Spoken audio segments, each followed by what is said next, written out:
Hello, my name is Ty. I am your homicidal chauffeur, and welcome back to Crusader Kings 2, A Game of Thrones.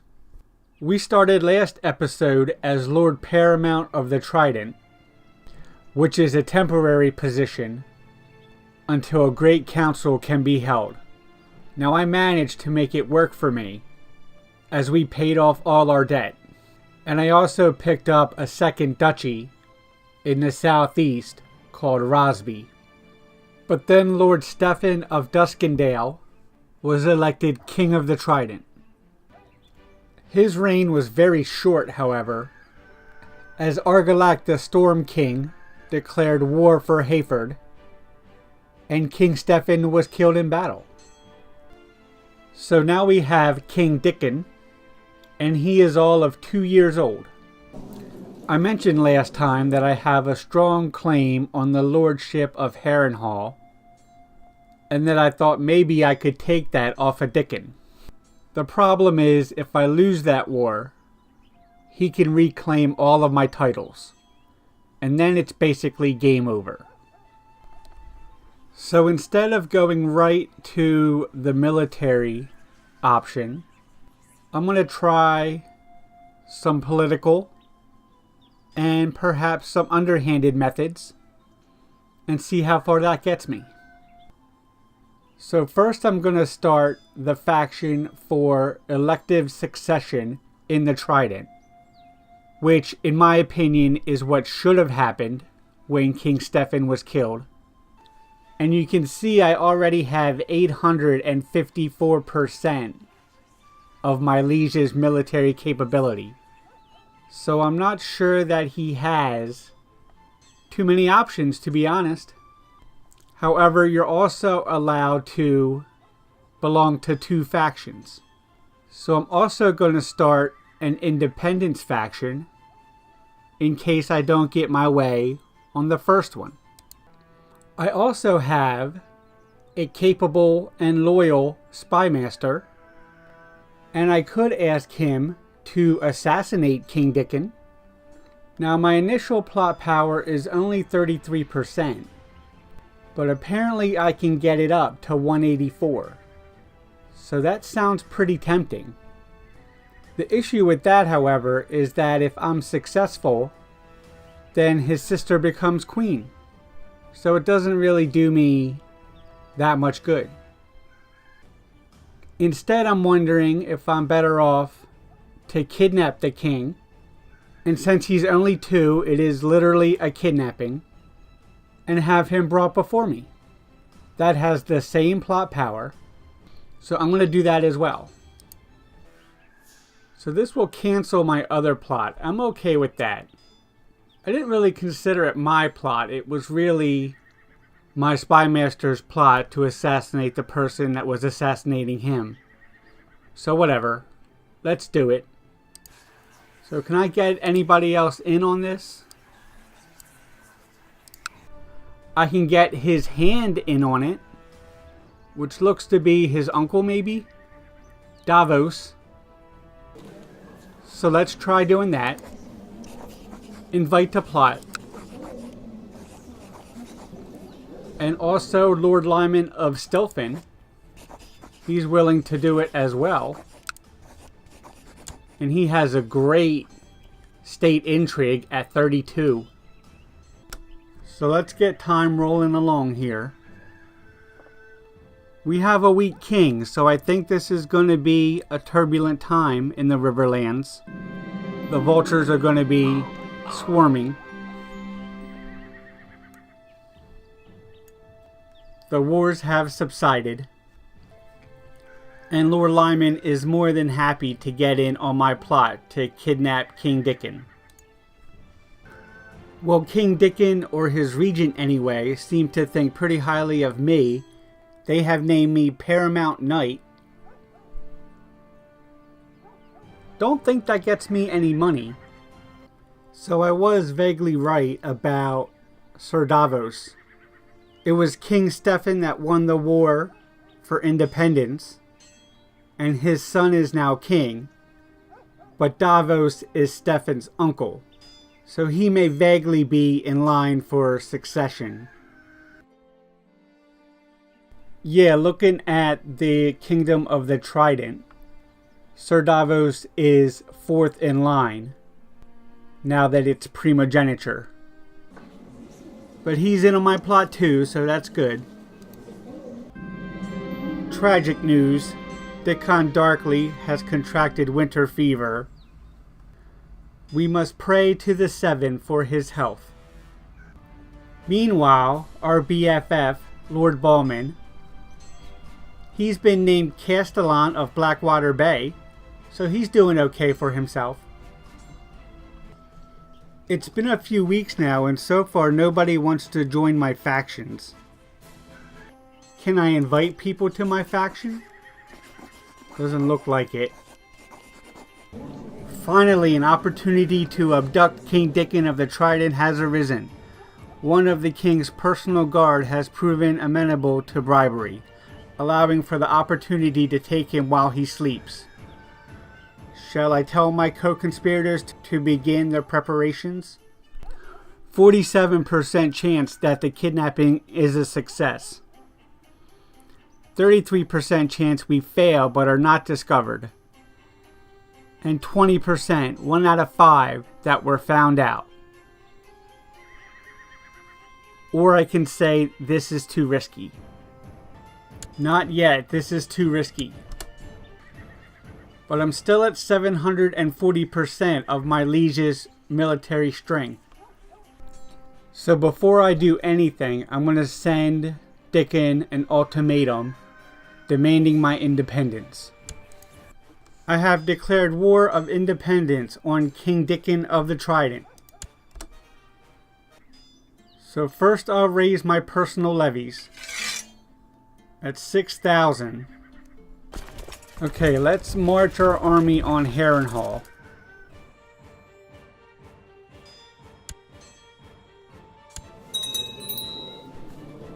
His armies are coming in, but they're pretty small.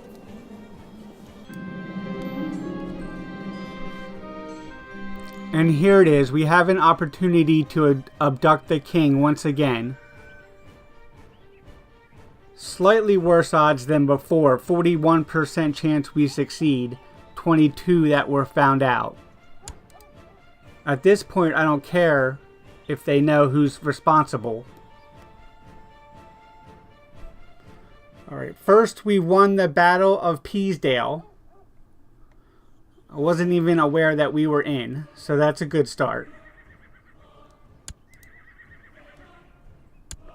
As far as I know, we're still on our way to Harrenhal. What are their levies like? They're big, but not impossible. We have succeeded. We have kidnapped the king. What shall I do with him? If I kill him, I'll gain cruel and ruthless. Instead, I'm going to imprison him in the dungeon. And that gets my war score right up to 100.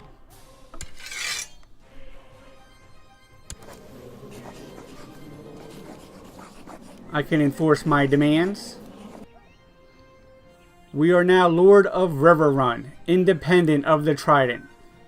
Excellent. We go back to the Realms menu. We'll see that both of our duchies have broken away. We can dismiss our levies. And that's it. We've done it, at least for the moment. So I've decided to take a fresh look at the council. Lord Walter of Deddington here has been somewhat a thorn in my side. He's a competent treasurer, but I think I have someone even better. And that's my own daughter and heir, Celia. So congratulations, Celia. You're on the council now. And I want you collecting taxes in Riverrun. So now that we're independent, I'm probably going to have to get a little bit more serious about security as well. I'm going to have Geribald improve our defenses. That's garrison size plus 25%. It's pretty good. I'm going to have Sir Steffon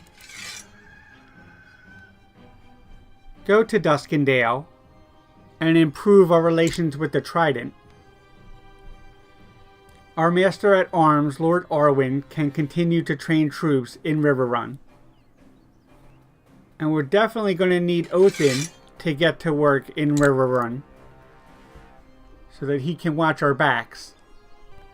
The Septon is just terrible. Can I replace him? I guess not. We have some minor titles to attend to as well. I'm going to make Celia designated regent. I can also create a title, the King of Riverrun,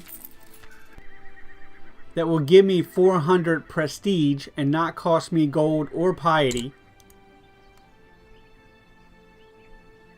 I don't see why not. And that makes me River King Edmund the Imperious. My achievement in founding the Kingdom of Riverrun means that the bloodline of House Tully is highly respected by all the peoples in my glorious domain. House Tully is now considered a traditional great house in the region. Family, duty, honor. Tully. Here's something cool I've been looking forward to. Now that I'm king, I have all the official Game of Thrones names on my council. Lord Jeribald is Hand of the King. Princess Celia is Master of Coin. Othan is Master of Whisperers. And just a reminder, we have a truce with the Trident for the next 9 years. But at some point there's going to be a more powerful king of the Trident. And he will have a claim on our territory. So at some point, we'll probably need to expand if we want a chance to hold him off. A note from Edwin Forrester. I write on behalf of the bank to express consternation at the actions of your bannerman, Lord Malyard Rollingford. They have failed to pay the due interest on a loan, and I urge you to take appropriate action. I can pay the interest, that's 11 gold, and Lord Malyard will like me plus 10 for 60 months. I can reprimand Lord Malyard, and that's minus 15 for 60 months. Or, because of my high diplomacy, I can use smooth words to placate the envoy. And Lord Malyard will like me plus 10 for 60 months. Free of charge. Obviously. Something that I just noticed that I hadn't before. The new High Septon, the boring one, is my wife's brother. So I believe that that's one reason that he won't grant me a divorce. Unfortunately for us, his sister isn't as pious as he is. Excellent news. Winter is coming to an end. Master of Coin Celia has some interesting ideas on how to improve the economy. I can adopt her ideas, and I'll lose 5 gold, but I'll gain 5% tax modifier.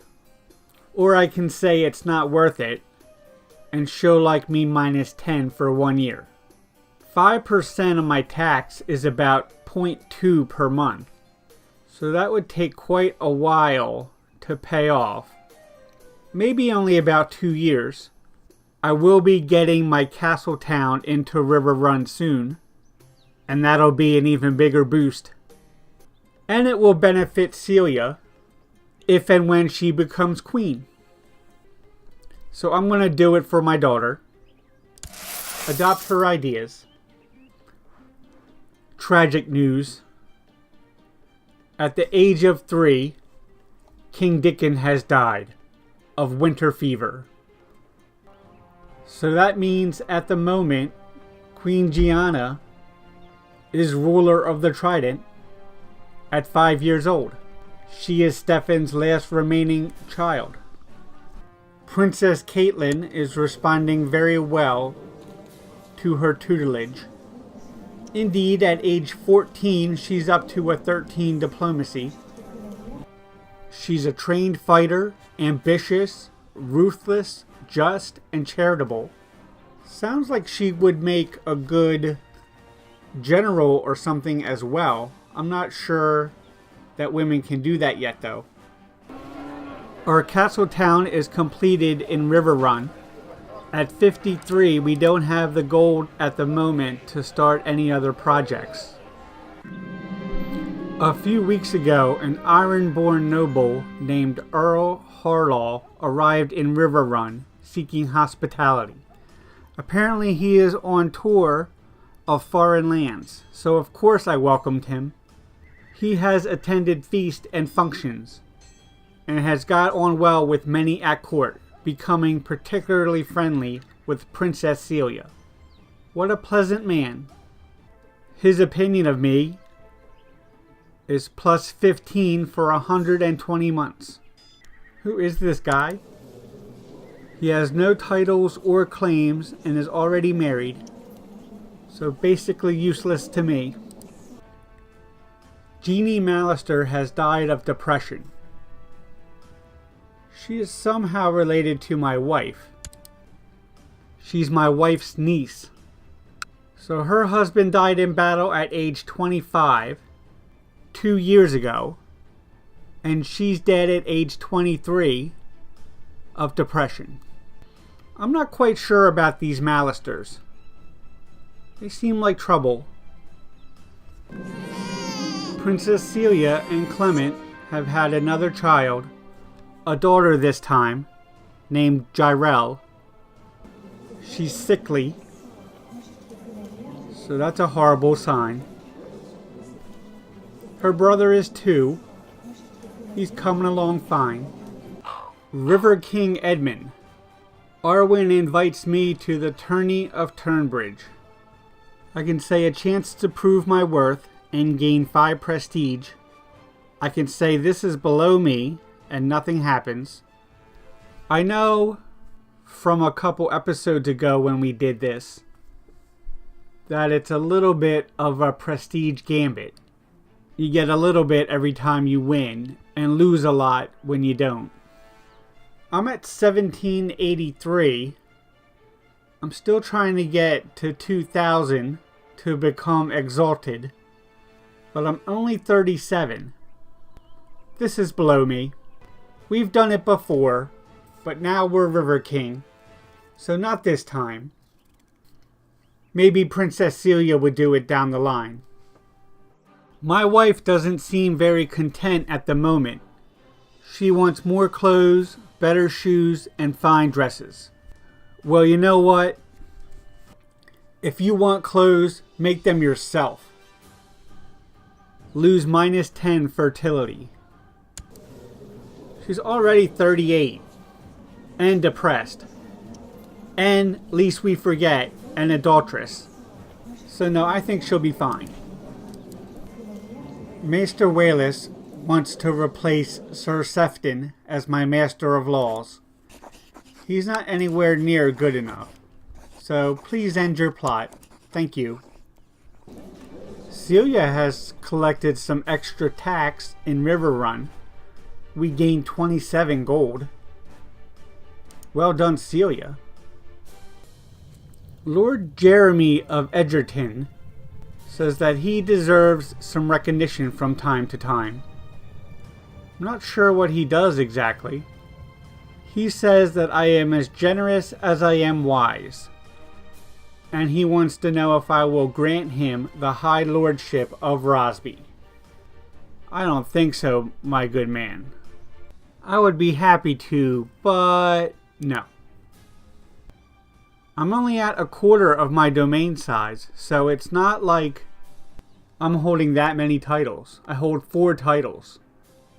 I've just noticed here that Lady Winifred, my sister of the Crossing, who I married off to Lord Patrick of House Frey, my sister is in hiding. She's pregnant and paranoid. She's had a difficult pregnancy. Lord Patrick, what are you up to? You're hostile towards some raiders, but you don't have any other wars going on. So I'm not sure what's going on with that. Just double checking, they do have a good relationship. They both have a positive opinion of each other. So it's not a negative that I married her off to the phrase, and that's why she ran away. Seems like for the most part she's doing well up there. Lewis Cox is now commander of the Night's Watch. He is a riverman. He has 22 martial. Seems like he'll do well. Gotta keep them wildlings out. Celia has had another son. This time his name is Lyman. Terrible news. Lord Lyman has died. Stillborn. It didn't tell me that at the beginning. Celia is still looking like a pretty good heir. 16 diplomacy and 17 stewardship. A competent steward, trained fighter, patient, kind, charitable, just, and lustful. Her husband, Clement, is not so talented, but he is also lustful, which means we should get a lot of kids out of these two, and hopefully that means a lot of heirs. A lot of heirs that live past 3, which right now is questionable. So I've been thinking about what really is my long-term plan here. Maybe I jumped the gun a little bit too early with my independence, because like I said before, I'm not sure that I could stand a direct attack from the Trident. And Queen Gianni here is making me kind of nervous. She's up to 9,000 military strength. That's pretty impressive. And unlike before, when I was a vassal, I can't just go fabricating claims and invading neighbors and expanding my territory like that, because now I would be declaring war on the whole Trident. So I think I'm going to leave it off there. We've had a successful episode declaring our independence, and I think that we're also doing a good job of raising the next generation and ensuring the future of House Tully. We've also gained a prestigious bloodline. That's pretty cool. But we need to see what the political situation in the Trident is like, and maybe try to find some allies. Perhaps even outside the Trident. I'll see how that goes. But for now, my name is Ty. I am your homicidal chauffeur. This has been Crusader Kings 2, A Game of Thrones. Please like and subscribe. Thank you very much, and have a good night.